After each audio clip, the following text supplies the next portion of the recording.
My mother-in-law reached into my arms and took my newborn baby. I smiled at first. I thought she just wanted to hold him. But then she stepped backward, looked me in the eyes, and quietly said, "You've held him enough. You don't deserve to be his mother." Before I could react, she turned toward the living room, holding my baby tightly. When I tried to take him back, she moved away. "No, you'll only confuse him." The entire family froze. Nobody knew what to say.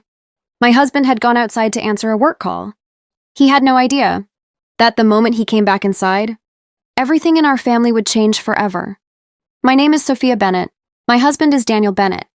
Our son Oliver was only 3 weeks old. Daniel and I had dreamed of becoming parents for years. After 2 heartbreaking miscarriages, Oliver felt like a miracle. The day he was born, Daniel cried before I did. He kissed my forehead and whispered, "We finally have our little family." Those were the happiest days of my life. Unfortunately, not everyone shared our happiness. Daniel's mother, Linda Bennett, had always believed she knew what was best for everyone. She chose where people should live, what jobs they should take, even what names babies should have.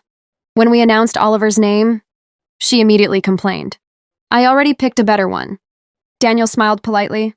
We already decided. Linda didn't argue. She simply said, "We'll see." After Oliver was born, she started visiting almost every day. At first, I appreciated the help. She cooked meals, folded baby clothes, bought diapers. I honestly believed maybe becoming a grandmother had changed her. But little by little, her behavior became strange. Whenever Oliver cried, she took him from my arms without asking. Whenever I fed him, she stood beside me, correcting everything I did. "You're holding him wrong. You're feeding him too often. He should sleep longer." Every decision I made, she questioned. Every choice, she criticized. Daniel noticed it too. Several times he told her, "Mom, please let Sophia learn." Linda always smiled. "I'm only helping." One afternoon, Oliver wouldn't stop crying. I gently rocked him, sang him a lullaby. Within minutes, he fell asleep against my shoulder. Linda watched from across the room, then quietly said, "He's only quiet because he's exhausted." She reached for him. I stepped back. "He just fell asleep. I'll put him in his crib." Her smile disappeared. "You act like you're the only one who knows how to care for him." I answered softly, "I'm his mother." Those 4 words seemed to offend her. From that day on, everything changed. A week later, Daniel organized a small family lunch. Nothing fancy, just parents, his sister, and his father. Everyone wanted to meet Oliver again. The afternoon started peacefully. People laughed, took pictures, passed Oliver around carefully. Then, Daniel's phone rang. It was an urgent call from work. "I'll be outside for 5 minutes." He kissed my forehead. "I'll be right back." As soon as the front door closed, Linda stood up, walked straight toward me, smiled, and stretched out her arms. "Give me my grandson." I gently handed Oliver to her. She held him for a few seconds, then suddenly turned away. When I reached to take him back, she stepped backward. "No, you've held him enough. You don't deserve to be his mother." The room fell completely silent. The room became completely silent. Daniel's father slowly stood up. "Linda, what are you doing?" She didn't even look at him. She kept holding Oliver close. He needs stability. He shouldn't spend every minute in her arms. I stared at her. "Give me my son." She shook her head. "No, you're too emotional. I'll keep him until you calm down." My hands began to shake. I took one careful step forward. "Linda, please." She stepped back again. I said no. Daniel's younger sister, Emily, finally spoke. "Mom, this isn't funny," Linda answered without hesitation. "I'm completely serious. Someone has to think about what's best for this baby." I felt tears filling my eyes, not because I was afraid, because I couldn't understand how a grandmother could say those words to a new mother. Then Oliver started crying. I instinctively reached for him, but Linda turned her body away. "I'll handle him." I couldn't take it anymore. "He's crying because he wants his mother." Linda looked directly at me. "No, he's crying because you spoil him." Daniel's father walked closer. "Linda, Give Sophia the baby. She ignored him.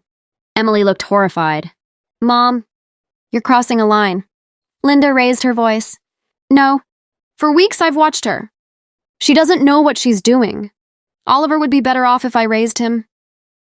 The room froze. Nobody could believe what they had just heard. Then, the front door opened. Daniel walked back inside. He smiled at first. What did I miss? No one answered. He looked at me. I was crying. Then he looked at his mother, holding Oliver, while I stood there with empty arms. His smile disappeared. What happened? I tried to speak, but no words came out. Emily quietly said, Mom won't give Oliver back. Daniel frowned. What? Linda answered calmly. I'm protecting my grandson. Daniel walked toward her. Mom, give Sophia the baby. She shook her head. No, she isn't fit to hold him right now. Daniel stared at her. I wasn't asking. I was telling you. Linda refused again. I've raised children before. I know better. Daniel slowly held out his hands. His voice became calm. Calm enough to frighten everyone. Mom, give my son back. For a second, nobody moved. Then Oliver cried even louder. Daniel's father stepped beside him. So did I. I also raised children. And I taught mine to protect their family. Linda looked around the room. For the first time, she realized nobody agreed with her. Not Emily. Not her husband. Not even the relatives sitting silently at the table. Her hands slowly began to shake. Finally, she placed Oliver into Daniel's arms. Daniel immediately handed our son to me. The moment Oliver rested against my chest, he stopped crying. The room became silent again. Daniel looked at his mother. His expression was one I had never seen before.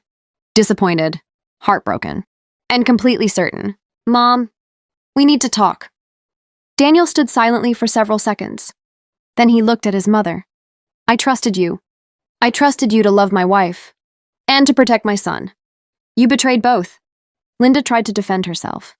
I was only thinking about Oliver. Daniel slowly shook his head. No, you were thinking about control. You've spent years trying to control my marriage. And now, you've started trying to control my child. The room was completely silent. Linda's husband, Robert, finally spoke. Daniel is right. Linda looked at him in disbelief. You're taking their side? Robert sighed. There are no sides. There's only right and wrong. He looked at me. Sophia has done nothing except love this family.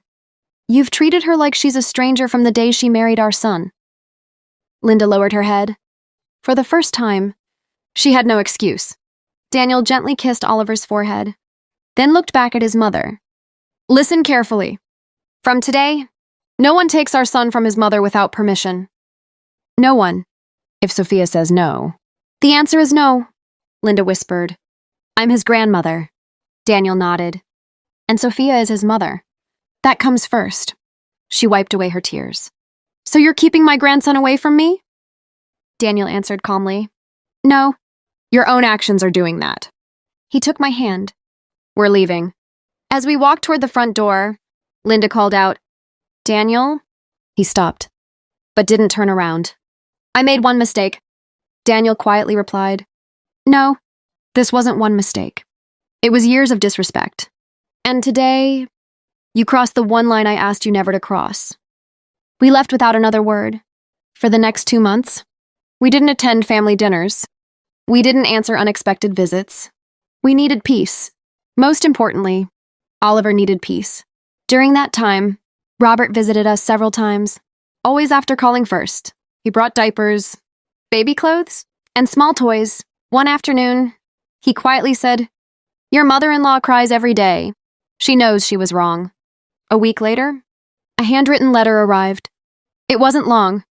It simply said, Sophia, I spent so much time trying to prove I was the better parent that I forgot Oliver already had the best mother he could ask for. I'm sorry. I read the letter twice, then placed it in a drawer. Some apologies deserve time. 3 months later, Oliver's baptism brought the family together again. I was nervous.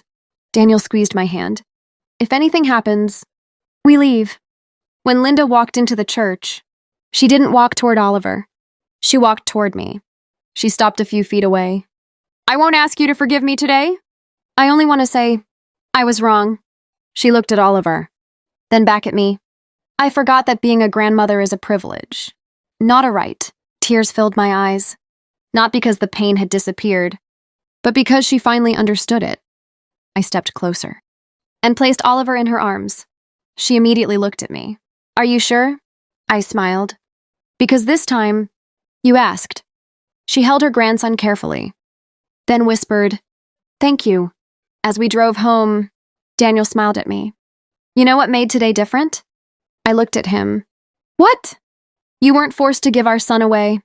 You chose to. Sometimes, the strongest families aren't the ones without mistakes. They're the ones where people finally accept responsibility, earn back trust, and remember one simple truth.